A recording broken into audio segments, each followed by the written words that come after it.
Ladies और gentleman, welcome to अपाना सक्षम point YouTube channel. यहाँ आपको मिलेगी इतिहास विषय से संबंधित भरपूर सामग्री, जिससे आप first grade, net JRF, assistant professor, TGT, PGT व अन्य इतिहास विषय की तैयारी बेहतर ढंग से कर सकते हैं। इसलिए आप ये यूट्यूब चैनल सब्सक्राइब कीजिए तथा साथ ही हमारा टेलीग्राम चैनल भी ज्वाइन कीजिए। नमस्कार दोस्तों, जय हिंद, वंदे मातरम। अपना सक्षम पॉइंट यूट्यूब चैनल पर एक बार पुनः आप सभी का हार्दिक स्वागत है। रवि कुलरिया सर की हमारी पुस्तक चल रही थी आधुनिक भारतीय वस्तुनिष्ठ, जिसमें कल हमने 22वां चैप्टर पढ़ा था आज़ादी के बाद का भारत 1947 से लेकर 1964 तक का। आज इस बुक का अंतिम चैप्टर है। हालांकि इस बुक के सभी चैप्टर कंप्लीट हो चुके हैं। 23वां चैप्टर है, इसके अंदर कुछ विविध है, तो इनमें सभी टॉपिक से मिक्स कुछ क्वेश्चन बचे हुए जो क्वेश्चन है वो 50-60 क्वेश्चन है, उनको करके फिर इस बुक को आज हम समाप्त करेंगे। अभी तक भी अगर आप में से कोई ऐसे साथी है जिन्होंने चैनल को सब्सक्राइब नहीं किया, हालांकि मैंने पूरी बुक करवा दी, सभी ये टोटल 24 वीडियो है। 24 वीडियो में मैंने शायद ही किसी वीडियो में कहा होगा आपको कि चैनल सब्सक्राइब कीजिए, शेयर कीजिए। शायद पहले एक वीडियो में कहा होगा तो कहा होगा, लेकिन किसी भी वीडियो में नहीं कहा। अब जब बुक पूरी करवा दी है तो अब तो मेरा हक बनता है कहने का। तो अगर आप में से कोई ऐसा है जिन्होंने अभी तक चैनल को सब्सक्राइब नहीं किया तो कृपया चैनल को सब्सक्राइब कीजिए। करते हैं आज के इस टॉपिक को शुरू। पहला प्रश्न है कि ब्रिटिश शासन एवं भारतीय रियासती राज्यों के मध्य संबंधों की परिभाषा। ब्रिटिश शासन और भारतीय रियासती राज्यों के मध्य संबंधों की परिभाषा सर्वोच्चता ही सर्वोच्च है निर्धारित करने वाला कमीशन कौन सा था? ब्रिटिश शासन और भारतीय रियासती राज्यों के मध्य संबंधों की परिभाषा सर्वोच्चता ही सर्वोच्च है निर्धारित करने वाला कमीशन कौन था? Butler commission. 6 number option. Butler committee 1927 Harcourt Butler की अध्यक्षता में रियासती राज्यों एवं ब्रिटिशर्स के मध्य संबंधों की प्रकृति की जांच के लिए इस कमेटी का गठन किया गया था। अगला प्रश्न है कि किस पहले अध्यक्ष ने औपचारिक विग त्याग कर गांधी टोपी पहनकर सदन की अध्यक्षता की? किस पहले अध्यक्ष ने औपचारिक विग त्याग कर गांधी टोपी पहनकर सदन की अध्यक्षता की थी? जीवी Mavalankar. 6 number option.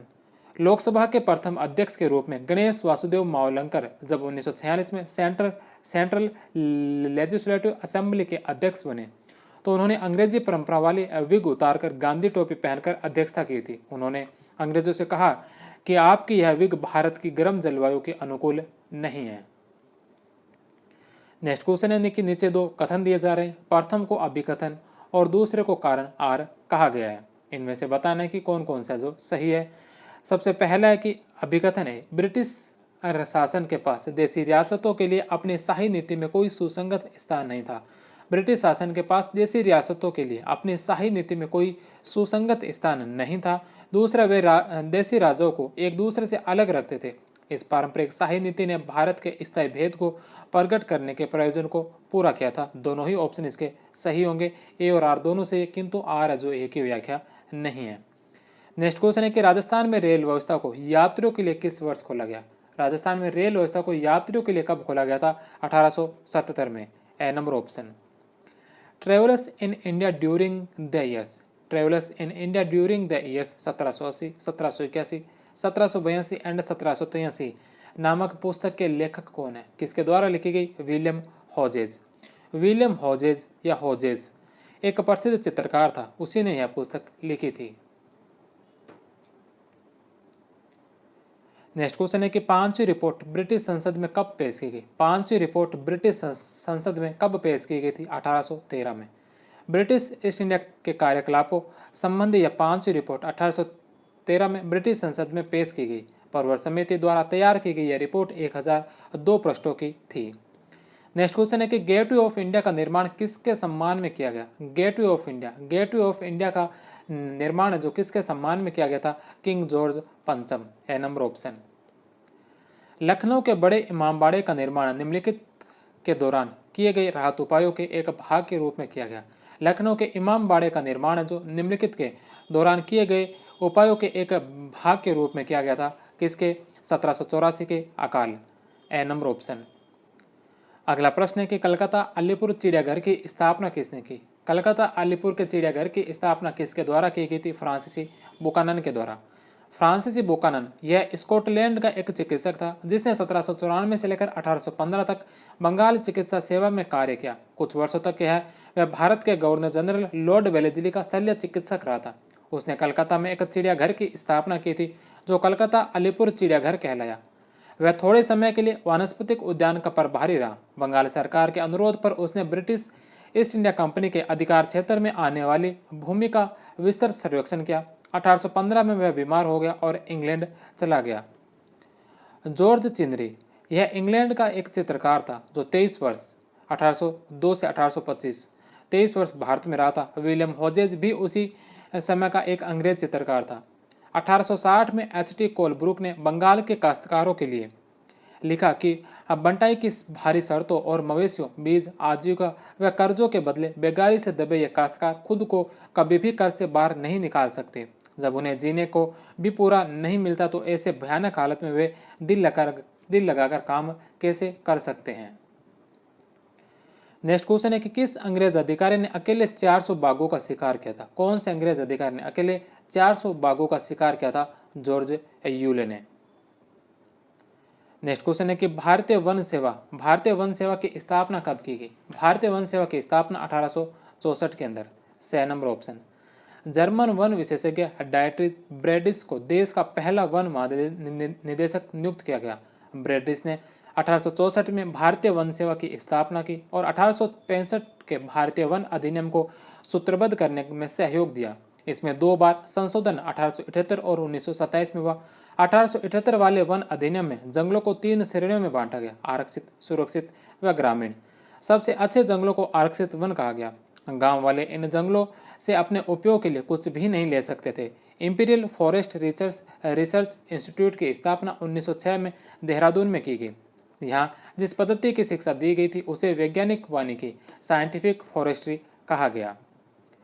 Next question है कि अंग्रेजों ने भारत पर लंबे समय तक राज कैसे किया? अंग्रेजों ने भारत पर लंबे समय तक राज कैसे किया? बांटो और राज करो की नीति के कारण। नेक्स्ट क्वेश्चन है कि बंगाल प्रांत के साथ बिहार प्रांत को कब मिलाया गया? बंगाल प्रांत के साथ बिहार प्रांत को कब मिलाया गया? 1733 ईस्वी में। 6 नंबर ऑप्शन। निम्नलिखित में से कौन सा कथन वैधानिक सिविल सेवा के बारे में सही नहीं है? निम्नलिखित में से कौन सा कथन है जो वैधानिक सिविल सेवा के बारे में सही नहीं है? सबसे पहला है कि केवल भारतीयों को इस सेवा के लिए मनोनीत किया गया। केवल भारतीयों को इस सेवा के लिए मनोनीत किया गया। इस सेवा में चयन की कसौटी उच्च सामाजिक प्रतिष्ठा थी। चयनित व्यक्ति को केवल उसके प्रांत में ही लगाया जाता था। वैधानिक सिविल को 1913 में समाप्त कर दिया था। 1913 में इसे समाप्त नहीं किया था, बल्कि 1947 के अंदर इसे भारतीय सिविल सेवा में प्रतिस्थापित कर दिया गया था। तो द नंबर ऑप्शन इसका गलत होगा। नेक्स्ट क्वेश्चन है कि प्रथम बार किस वर्ष में आईसीएस परीक्षा का आयोजन भारत और ब्रिटेन में एक साथ हुआ? किस वर्ष है जो आईसीएस परीक्षा का आयोजन भारत में और ब्रिटेन में एक साथ हुआ था? 1922 के अंदर। बे नंबर ऑप्शन। निम्नलिखित में से कौन सा सुमेलित नहीं है? कौन सा इसमें सुमेलित नहीं है? सबसे पहले पंजाब भूमि हस्तांतरण अधिनियम। पंजाब भूमि हस्तांतरण अधिनियम 1900 में आया। डेक्कन कृषि राहत अधिनियम 1879 के अंदर है। उत्तरी पश्चिमी प्रांत भूमि हस्तांतरण अधिनियम। उत्तरी पश्चिमी प्रांत भूमि हस्तांतरण जो अधिनियम है 1909 का नहीं है, बल्कि यह 1871 का है। 1871 का है। 6 नंबर ऑप्शन इसका गलत होगा। मध्य प्रांत भूमि हस्तांतरण अधिनियम जो 1916 का है। ए, बे और द सही है। 6 नंबर इसका गलत होगा। नेक्स्ट क्वेश्चन है कि सार्वजनिक मंचों पर प्रदर्शनीय कार्यक्रमों पर कड़ा राजकीय नियंत्रण रखने के लिए द डोमेट्रिक परफॉर्मेंस एक्ट किस वर्ष पारित किया गया? सार्वजनिक मंचों पर प्रदर्शनीय कार्यक्रमों पर कड़ा राजकीय नियंत्रण रखने के लिए द डोमेट्रिक परफॉर्मेंस एक्ट किस वर्ष पारित किया गया था? तो यह किया गया था 1876 में। A number option. Next question है कि ब्रिटिश संसद में ईसाई धर्म प्रचारकों के लिए किसने संघर्ष जीता? ब्रिटिश संसद में ईसाई धर्म प्रचारकों के लिए किसने जो संघर्ष जीता था? किसने संघर्ष जीता था? चार्ल्स ग्रांट व विलियम विल्बरफोर्स। बे नंबर ऑप्शन। नेक्स्ट क्वेश्चन है कि 1895 में स्थापित वेलबी आयोग का उद्देश्य क्या था? 1895 में स्थापित वेलबी आयोग का उद्देश्य क्या था? भारत की आय और व्यय की जांच करना। बे नंबर ऑप्शन। निम्नलिखित में से कौन पंजाब नेशनल बैंक की स्थापना से संबंधित नहीं है? निम्नलिखित में से कौन है जो पंजाब नेशनल बैंक की स्थापना से संबंधित नहीं है? कौन पंजाब नेशनल बैंक की स्थापना से संबंधित नहीं है? तो ईसी जयसवाला, लाला हरकिशन लाल और लाला लाजपत राय, इन तीनों ने मिलकर पंजाब नेशनल बैंक की स्थापना की थी। सरदार अजीत सिंह इसके अंदर सम्मिलित नहीं थे। 6 नंबर ऑप्शन। 12 अप्रैल 1895 को लाहौर से शुरू होने वाले 12 अप्रैल 1895 को लाहौर से शुरू होने वाले पंजाब नेशनल बैंक की स्थापना लाला हरकिशन लाल, लाला लाजपत राय, ईसी जयसवाला, बाबू काली प्रसन्नो राय, सरदार दयाल सिंह मजीठिया की महत्वपूर्ण भूमिका रही है। फिरंगी महल कहाँ स्थित है? फिरंगी महल कहाँ स्थित है? तो फिरंगी महल है लखनऊ के अंदर। फिरंगी महल लखनऊ में स्थित है।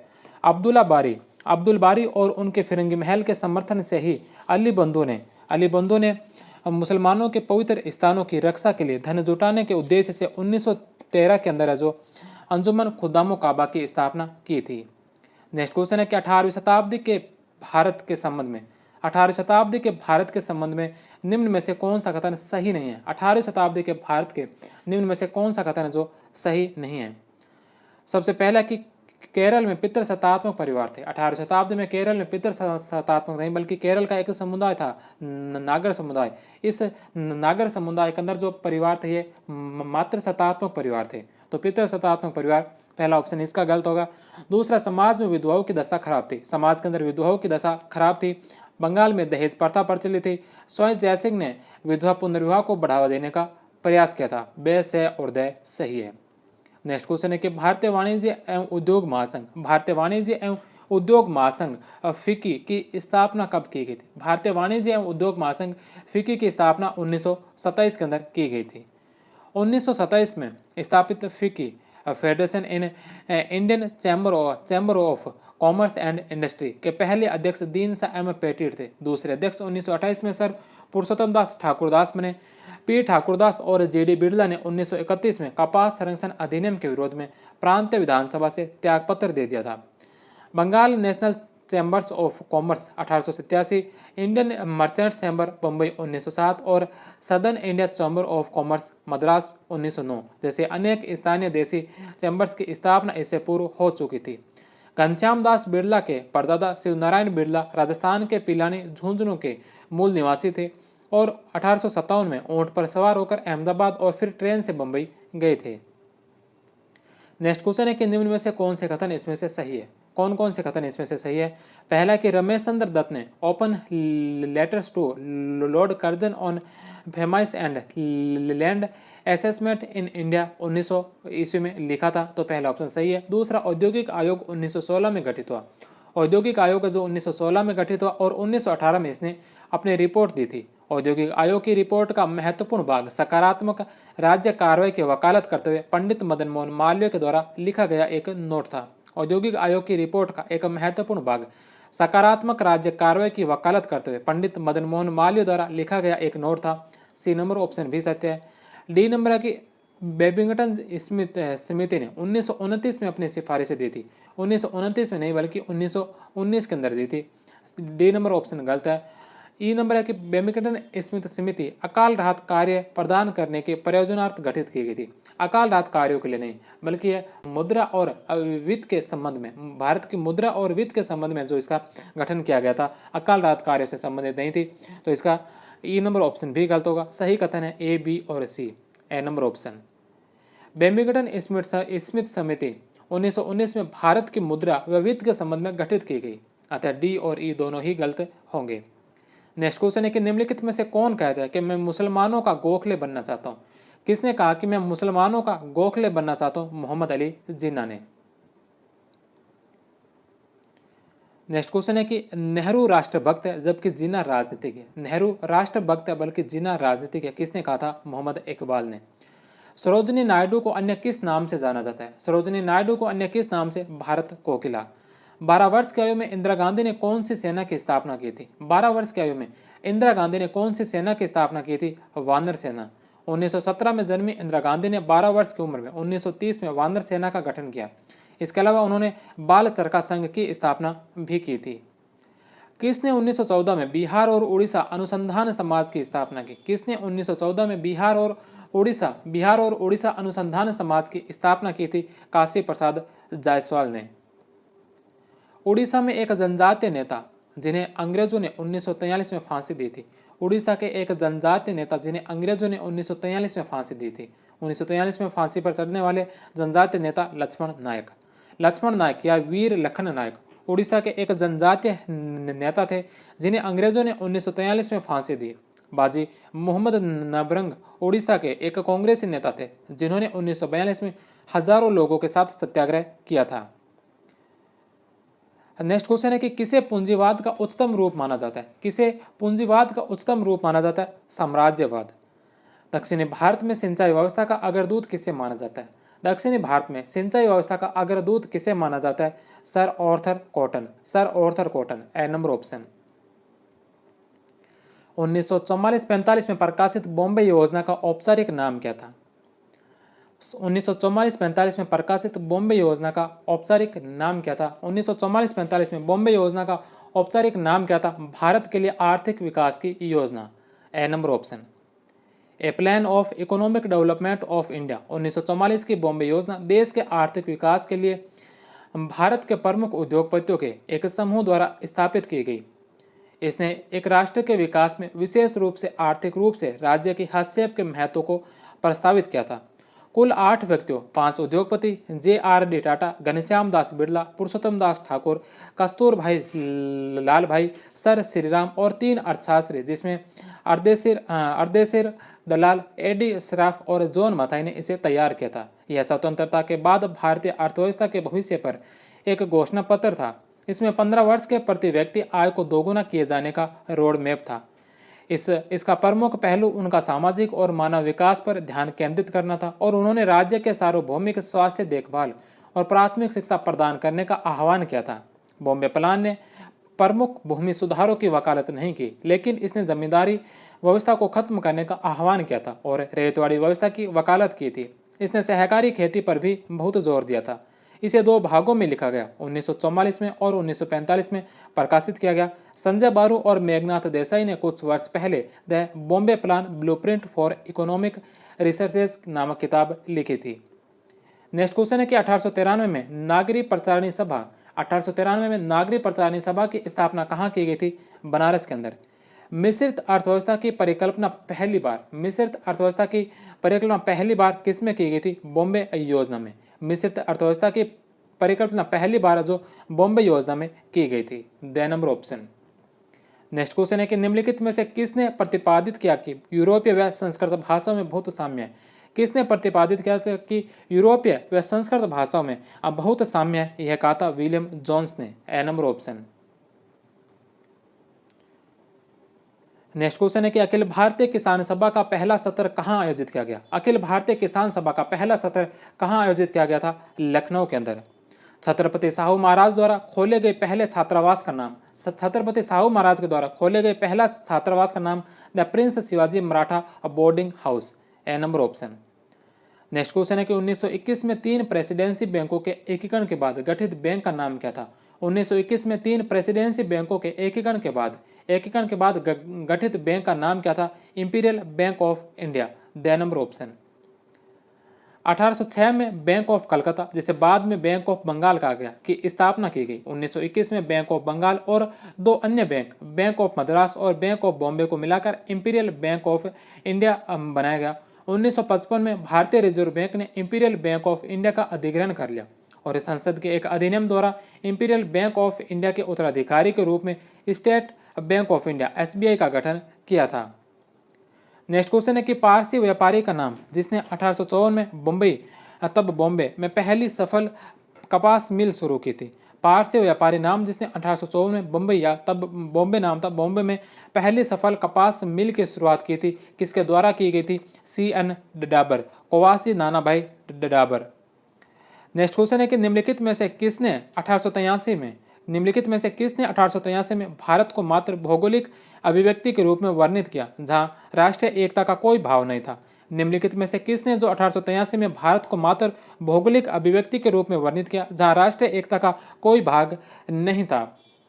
यह था JR सीले, ए नंबर ऑप्शन। नेक्स्ट क्वेश्चन है कि इस महान राष्ट्र की उठती हुई आकांक्षाओं के प्रति तिरस्कार या उपेक्षा का भी व्यवहार करने से हमारा काम नहीं चलेगा। इस महान राष्ट्र की उठती हुई आकांक्षाओं के प्रति तिरस्कार या उपेक्षा का भी व्यवहार करने से हमारा काम नहीं चलेगा। यह कथन किसका था? तो यह कथन था ग्लेडस्टन का, William Robert Gladstone. D number option.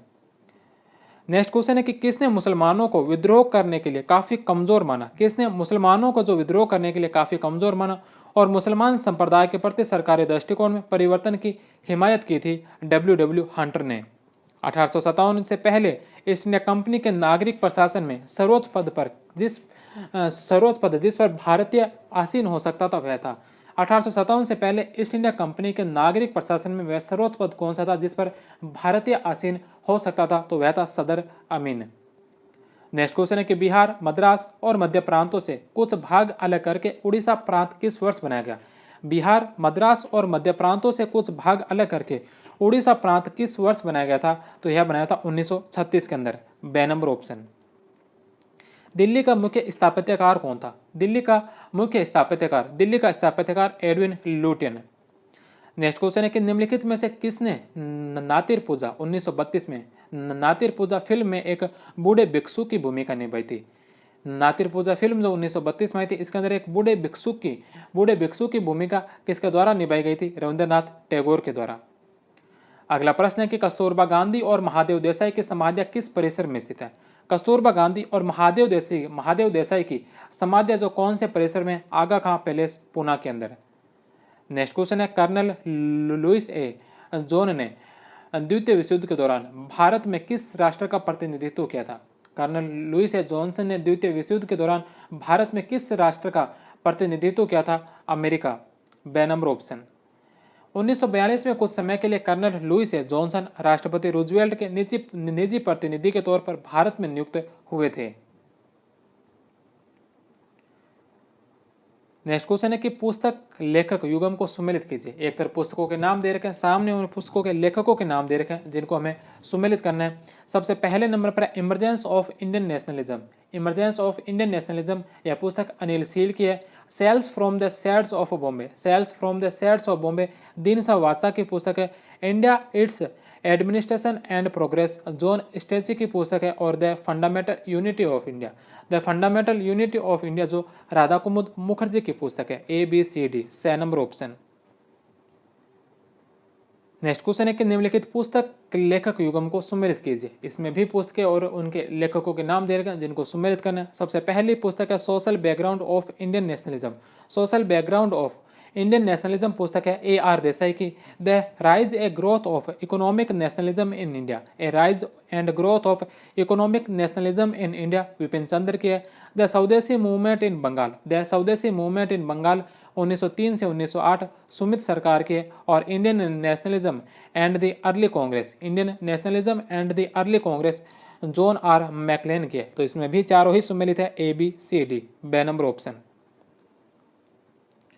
Social background of Indian nationalism AR Desai की 1948 में। The rise and growth of economic nationalism in India Vipin Chandra की।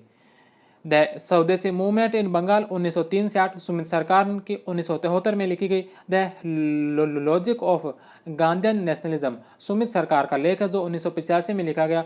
और Indian nationalism and the early Congress है जो जॉन R मैकलेन की पुस्तक है।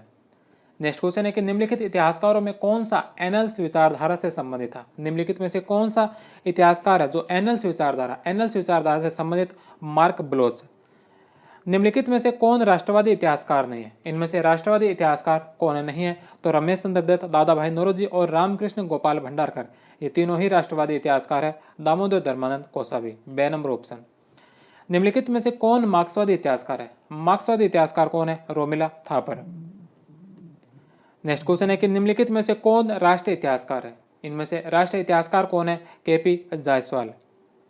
मार्क्सवादी इतिहासकार कौन है? इनमें से मार्क्सवादी इतिहासकार DD कोसाम्बी। पूर्व मुस्लिम इतिहासकारों का लेखन आधारित है धार्मिक और राजनीतिक पहलू पर।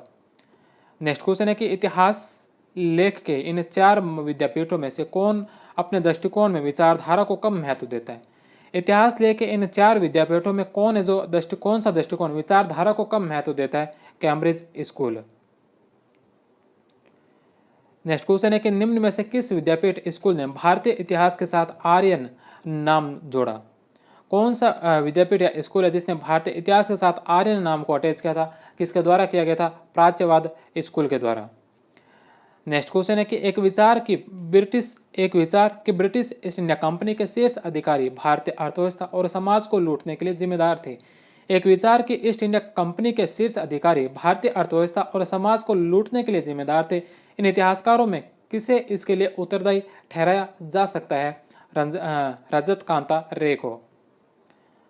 नेक्स्ट क्वेश्चन है कि किसको 26 वर्ष तक केंद्रीय विधानसभा का सदस्य रहने के कारण विधानसभा का जनक कहा जाता है? किसको जो 26 वर्षों तक केंद्रीय विधानसभा का सदस्य रहने के कारण विधानसभा का जनक कहा जाता है? किसे कहा जाता है? नारायण मल्हार जोशी को। बे नंबर ऑप्शन। और इसी के साथ ही ये चैप्टर समाप्त होता है और चैप्टर के साथ ही ये बुक भी समाप्त होती है। इसी के साथ ही हमारे जो पप्पू सिंह सर की स्कूल व्याख्याता विशेषांक की जो पुस्तक चल रही थी उसकी विशेषांक पार्ट फर्स्ट हमने पहले ही कंप्लीट कर चुके हैं। पार्ट फर्स्ट हमने 23 मई को कंप्लीट कर लिया था। अब हमारा इसका पार्ट सेकंड चल रहा है जिसमें विश्व इतिहास, राजस्थान इतिहास और राजस्थान कला संस्कृति की क्लासेस आनी बाकी है। ये भी हम अगले 2-4 दिनों में क्लासेस अपलोड कर देंगे, यानी कि मई के अंत तक 31 मई तक है जो इतिहास का सारा मैटर आपको अवेलेबल हो जाएगा। उसके पश्चात फर्स्ट ग्रेड के एग्ज़ाम को करीबन 20 एक दिन और बचे हैं, तो देखते हैं 20 दिनों में कोई और क्लास लगाएंगे या नहीं लगाएंगे। उसकी सूचना आपको टेलीग्राम पर दे दी जाएगी। तो आप टेलीग्राम चैनल अगर ज्वाइन नहीं कर रखा है तो आप टेलीग्राम चैनल ज्वाइन कर लीजिए। मिलते हैं एक नई क्लास के साथ ही, तब तक आप सभी का बहुत बहुत धन्यवाद। जय हिंद, वंदे मातरम।